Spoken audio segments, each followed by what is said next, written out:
नमस्कार दोस्तों, आज मैं बात करूंगा विपक्ष की। राजनीतिक व्यवस्था में दलीय प्रणाली के तहत शासन किया जाता है। जो दल बहुमत प्राप्त करता है चुनाव में वो सत्ता पक्ष बनता है, बचे हुए दल विपक्ष की भूमिका निभाते हैं। मैं विपक्ष की बात भारत के संदर्भ में इस वीडियो में करना चाहूँगा, क्योंकि भारत के अंदर विपक्ष कभी भी शानदार परिस्थिति में नहीं रहा। सिर्फ 20 साल का कालखंड 1990 से 2014 तक, इस समय ही विपक्ष 100 से ऊपर सीटें भारत के अंदर लेके आया। वरना 1990 तक एक छत्र कांग्रेस का शासन रहा, जब कोई भी मुख्य दल विपक्ष की भूमिका में नहीं रहा। और 2014 से 2024 शायद इन इलेक्शन में भी विपक्ष बहुत कमज़ोर और दयनीय परिस्थिति में दिखलाई पड़ता है। विपक्ष का ना होना देश के अंदर, इसके अनेकों कारण हो सकते हैं, पर विपक्ष के ना होने की वजह से कई नुकसान होते हैं। विपक्ष की बहुत सारी महत्वता है देश के अंदर।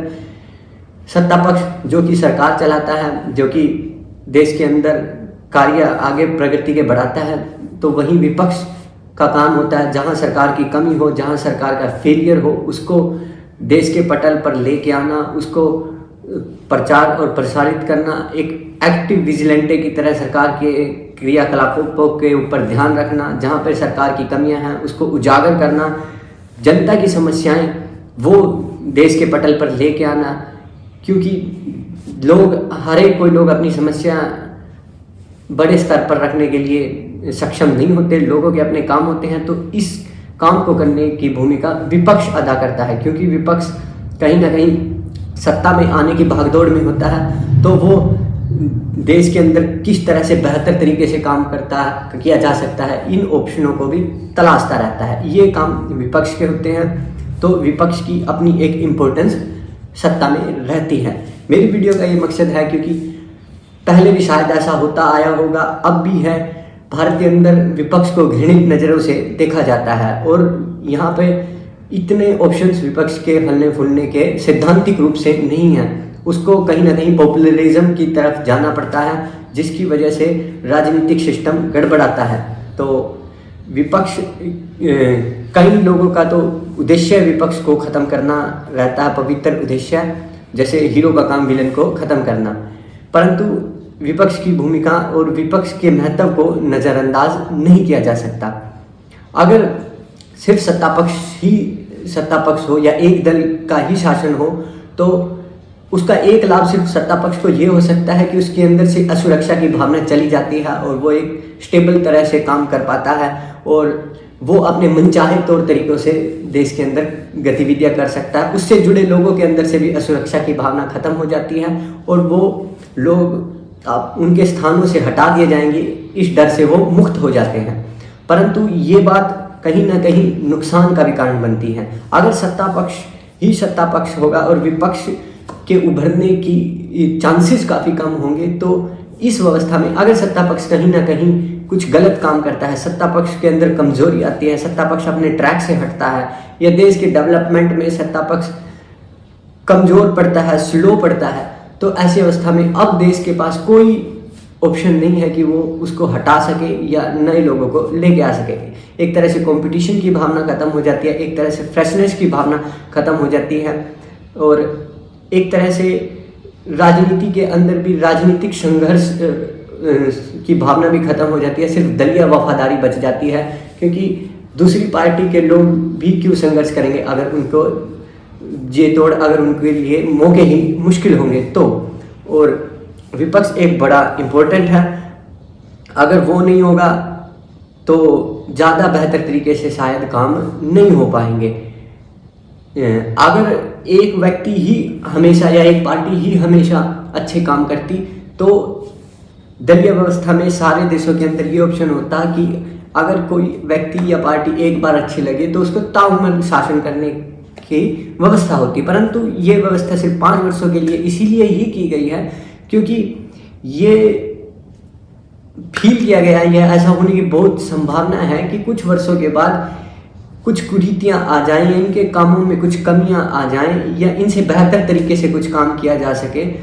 तो इसीलिए वो 5 वर्ष की व्यवस्था की गई है, ताकि अगर इनसे बेहतर कोई और लोग काम कर सकें या इनके कामों में कुछ कमियां आ गई हैं वो कमियां शायद वो दल ना भी करना चाहता हो, वो सिस्टम की वजह से आ सकी हो, या वो चीज़ें मतलब टाली ना जा सकें। तो इसीलिए ही ये व्यवस्था है, ताकि सत्ता पक्ष के लोग सत्ता से हटकर अपनी चीज़ों का मूल्यांकन दोबारा से करें और ज़्यादा बेहतर तरीके से मजबूत होकर पुनः आगे सत्ता में आए, और इस वैक्यूम पीरियड में जो विपक्ष काम कर रहा था उसको मौका दिया जाए, ताकि देश को इसका कोई नुकसान ना हो, देश प्रगति के मार्ग पर बढ़ता रहे, और देश के अंदर ऐसा ना हो कि कुछ सालों का या कुछ समय का ऐसा दौर आ जाए जिसके अंदर देश की प्रगति ढीली पड़ जाए, या देश प्रगति की उन्नति की बजाय अवनति की ओर, गलत चीज़ों की ओर रुख कर ले। तो इसीलिए विपक्ष की भूमिका बड़ी जरूरी है। विपक्ष भारत के अंदर क्यों इतना मजबूत नहीं रहा, इसके कुछ कारण हो सकते हैं, जो कारण मुझे निजी रूप से दिखलाई पड़ते हैं।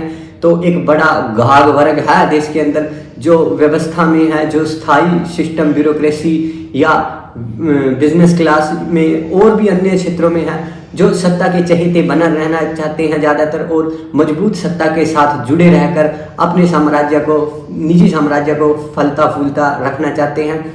और ऐसे लोगों के लिए सत्ता पक्ष के चहेते बनने के लिए एक कमज़ोर विपक्ष का होना बहुत ज़रूरी है। अगर विपक्ष बिल्कुल नहीं होगा तो भी उनके लिए वो एक आइडियल पोजीशन नहीं है। अगर विपक्ष नहीं है तो वो सत्ता के चहेते क्यों बनेंगे? सत्ता के चहेते भी वो तभी बनेंगे अगर वो एक कमज़ोर विपक्ष को कमज़ोर बनाए रखने में सत्ता की कहीं ना कहीं नाजायज मदद करते रहें, ताकि उसकी आवाज़ में सत्ता उनसे नज़रें हटा के रखे या उनके साथ थोड़ी लिबर्टी दिखाए, और वो अपनी निजी जिंदगियों में ऐसे ही दिन दुगनी रात चुगनी नाजायज तरक्की करते रहें या वो पोषित होते रहें। ये एक कारण हो सकता है।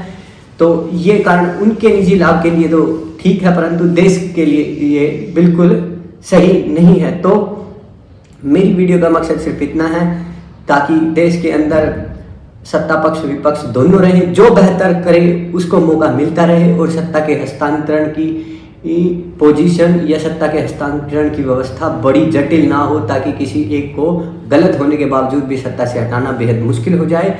ये व्यवस्थाएं बनी रहें जिससे देश को लाभ निरंतर मिलता रहे। विपक्ष की स्थिति ज़्यादातर दुष्कर आप यूरोपियन देशों में नहीं पाओगे, ना अमेरिका में पाओगे, ना ऑस्ट्रेलिया, कनाडा, न्यूजीलैंड में। इन देशों में विपक्ष और सत्ता पक्ष के अंदर सत्ता की अदली बदली बड़ी आसानी से रहती है, और विपक्ष सशक्त भी रहता है।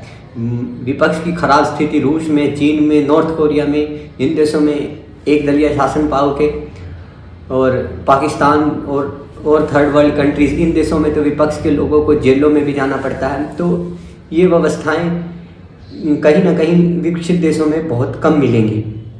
तो भारत के अंदर भी सत्ता पक्ष विपक्ष की व्यवस्था बनी रहनी चाहिए, और ताकि देश के लिए जो है दलीय व्यवस्थाएं अच्छी हों, राजनीति बढ़िया हो, और देश बढ़िया गति से तरक्की कर सके।